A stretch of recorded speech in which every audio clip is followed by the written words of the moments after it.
I'm live here at SoFi Stadium. I'm so excited to have the Senior Vice President of Revenue at SoFi Stadium and Hollywood Park, Greg Kish. Welcome to the Playbook. Dave, thank you very much for having me. It's an absolute honor and a pleasure. And I've had the privilege of seeing and listening to a lot of these. So very, very excited to be here. And I'm excited to be able to host you. How cool is it that destiny, this place is about destiny. We're unbelievably blessed to have the Super Bowl champion play in the stadium all year round, to have the home team win it here in the first Super Bowl here at SoFi Stadium, and not the last, by the way.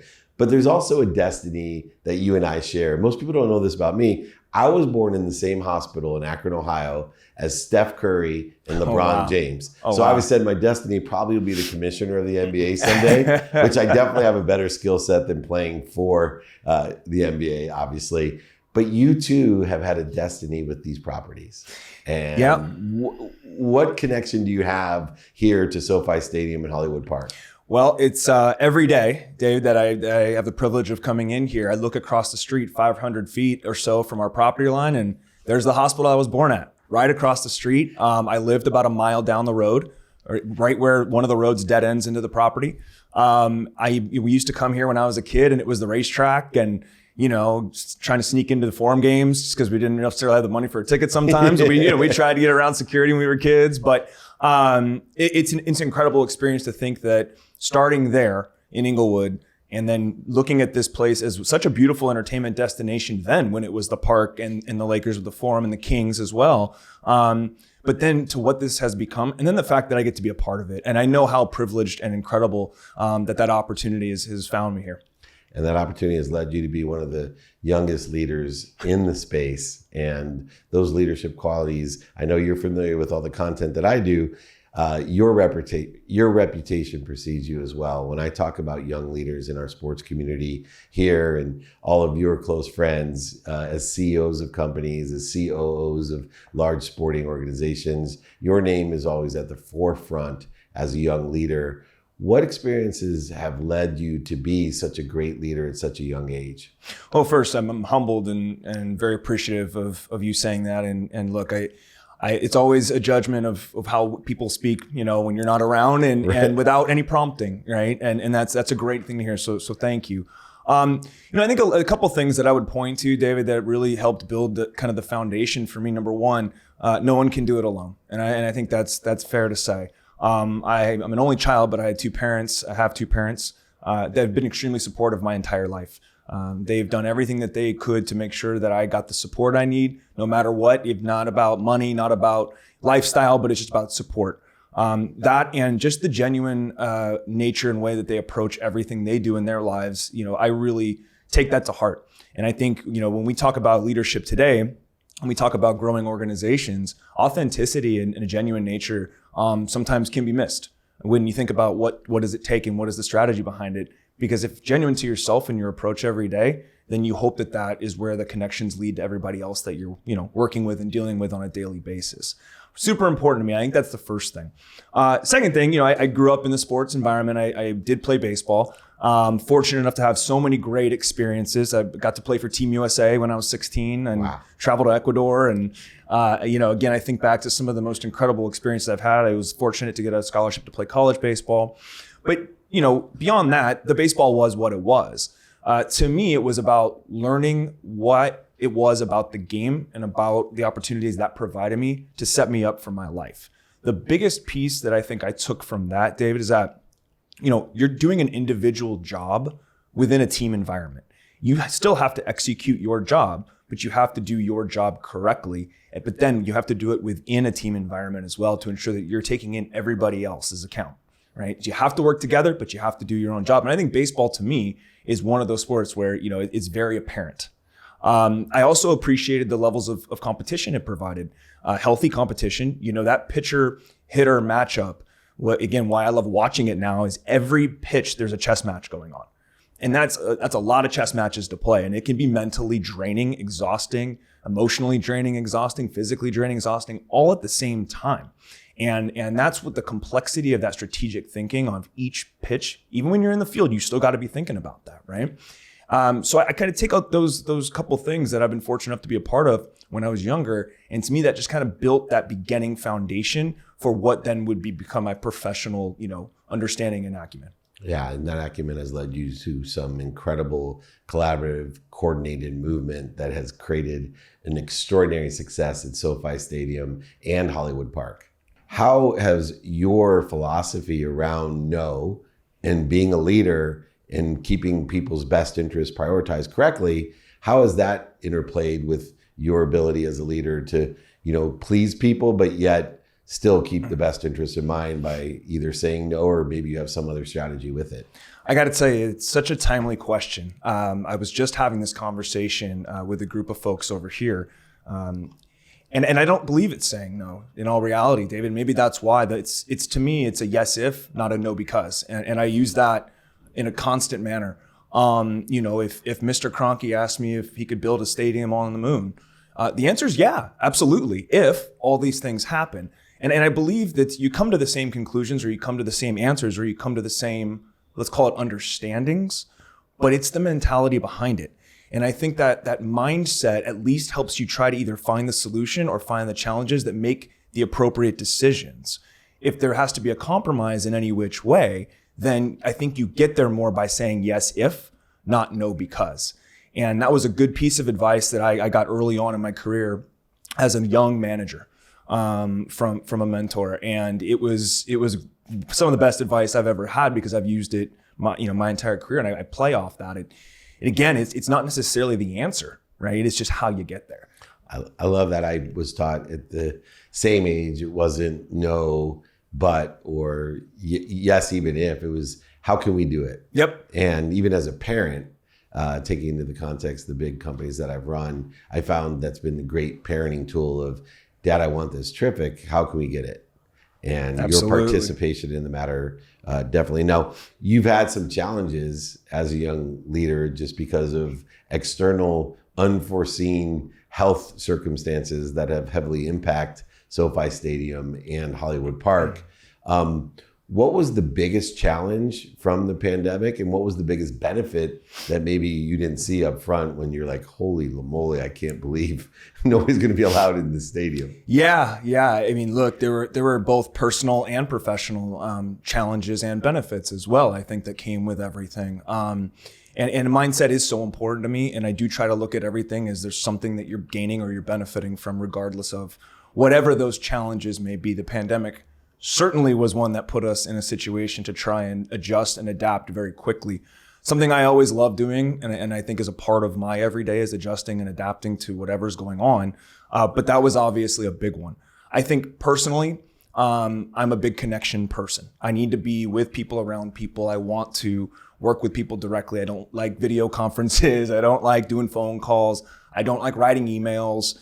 I'd rather be sitting face to face with somebody.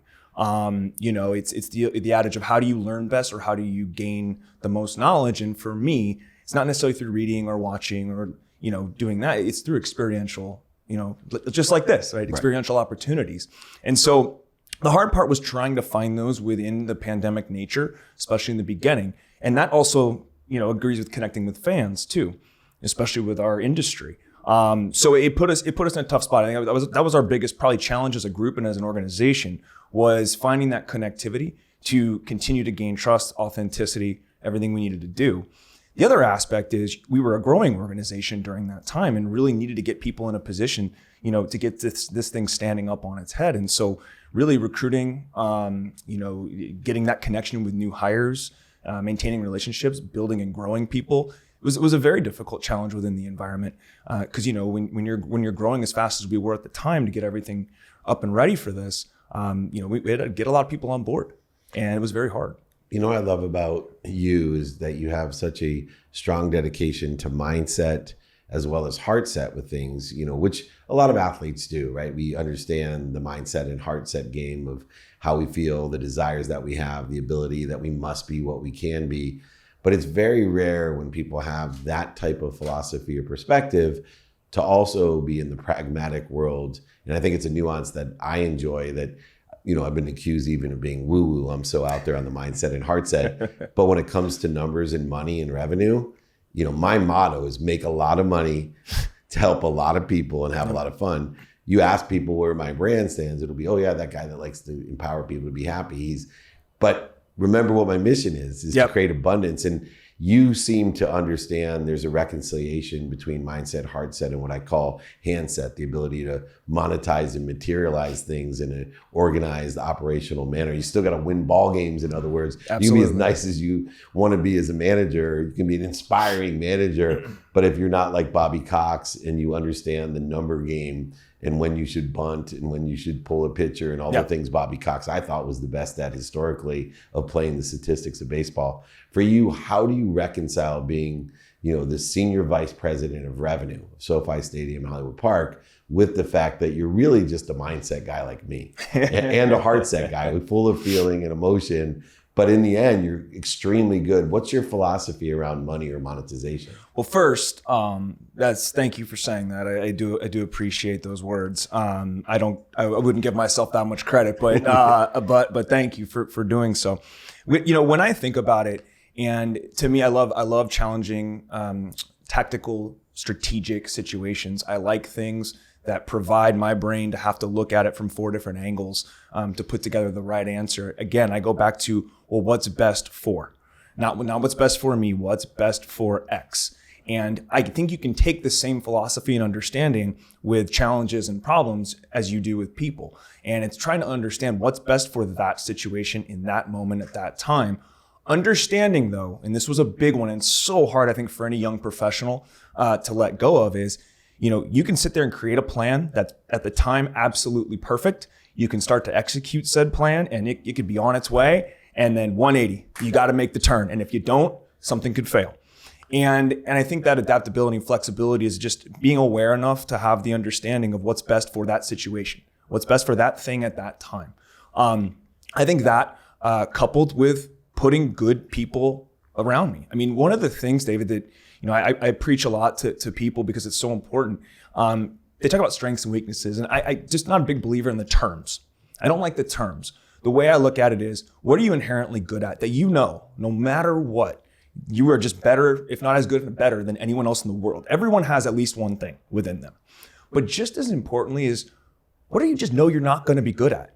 And I don't like hearing the what I would call the BS of, well, I like to just build my weaknesses, and no, it doesn't work that way, right? You just know there's things you're not good at. You might incrementally, get a little better over time, but you're just never going to be good.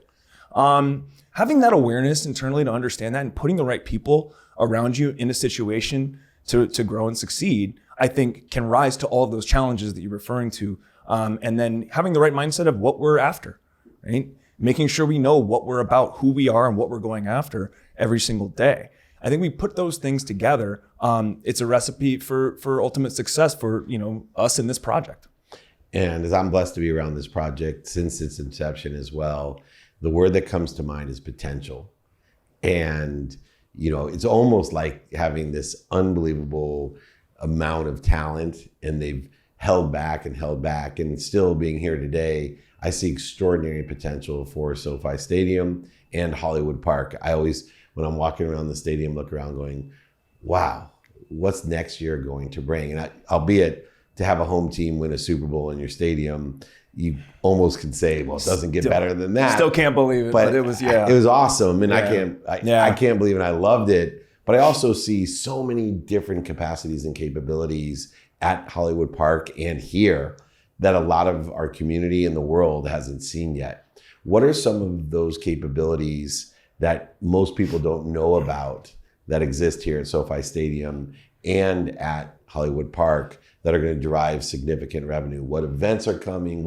I know there's a big theater back there that I'm dying to keynote, some kind of huge 6,000 person mastermind. Most people don't even know that it exists because of what has happened, but they will, just like we see extraordinary concerts. This is the premier venue now for concerts. Everyone's like, oh my God, you went to the Rolling Stones at SoFi Stadium. That was the best concert ever created. What are some of those potentials that people may not be aware of? Well, I think you hit it on the head is potential opportunities. And there are some big things that we've announced that are coming up. We have, college football national championships. We have WrestleMania, which, by the way, I will say, not a huge wrestling fan, but that is one of the most incredible, entertaining events of all time that Absolutely. I've been to. There's another Dave Meltzer that's super famous in wrestling, so don't get him confused. I got you. And then, opening and closing ceremonies, the Olympics, and we're working on a host of a lot of really exciting, potential big events. You just mentioned concerts. You mentioned, there's, esports opportunities, there's award show opportunities, festival opportunities. So when you're thinking and trying to talk about the opportunities, we're trying to host the world. That's our goal.